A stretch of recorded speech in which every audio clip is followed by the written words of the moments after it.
Alright, yo, that Vikings game yesterday, don't even get me started, bro. Don't get me started. If I could explain to you guys what it's like being a Minnesota Vikings fan, you wouldn't even understand. You just don't understand. So, like, you turn the TV on Sunday, or Saturday in this case, and, like, once the game starts, you already know it's gonna be one of those kind of days. Bro, like, from the first drive, I knew it was gonna be one of those games, bro. Then, going into halftime, it ends up being 33-0. Bro, let me go grab an energy drink. So, I haven't had this flavor in a minute, but this is like the solidified GOAT of energy drinks. Just so you know, if you've ever had it. Orange Dreamsicle. I mean, like, I'm an orange fiend, but, like, these taste amazing. It's just so hard to comprehend being a Vikings fan. Being a 10, which was 10-win team, now 11-win team, and being in games like this, bro, it's just like, my heart rate is going like this during the game. We opened up that game, going into halftime, it was 33-0, and we ended up coming back. And like, when you look at this roster on paper, we are loaded. Like the games that we pull out of our ass sometimes, it's crazy. The amount of one-score games, it just makes watching the game so much more fun and interesting because you know it's gonna be a close game no matter what. If the Vikings are playing, it's gonna be a close game. It's either that or we're getting blown out, which, yeah. I mean, the Lions game, that was tough. I think the Lions are a good team. Fantasy football too, I mean, going into playoffs, I got a bye this week. So next week is when the fun starts, the stressing starts. This week I would have been torn between starting J.K. Dobbins and Kenneth Walker because Kenneth Walker played the 49ers. Best run defense in the league. Kenneth Walker's coming off an ankle injury. J.K. Dobbins was looking hot. I think Dobbins ended up with slightly more points, but it didn't matter in the long run because I have a bye. But Dobbins looked really good. Man just ran for 125 yards. So now I'm torn next week. I don't know if I should start Dobbins, man. I might start him in the flex over Christian Kirk. We'll see. I don't know. Me and my other buddy were both Vikings fans. We were watching the game yesterday, and like it was halftime. We're like, dude, like this is awful. This is brutal. It's just like the Dallas game. And you know, I'm turning to him. I'm like, dude, it's just 5 touchdowns. And then the first one comes. I'm like, all right. And then quickly it's 14. And I'm like, all right, here we go.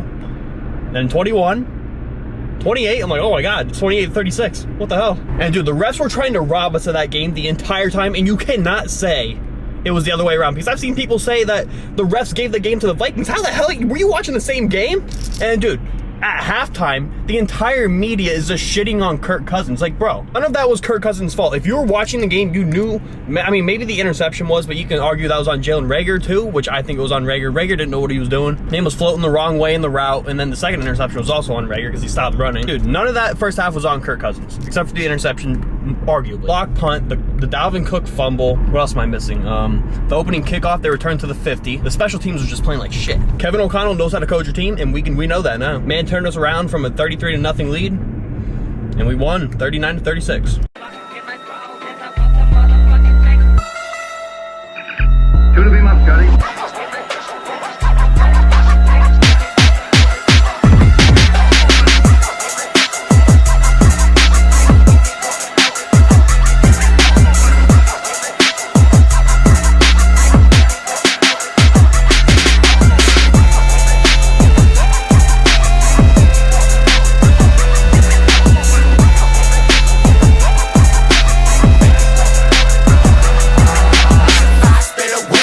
Whip up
fed the message.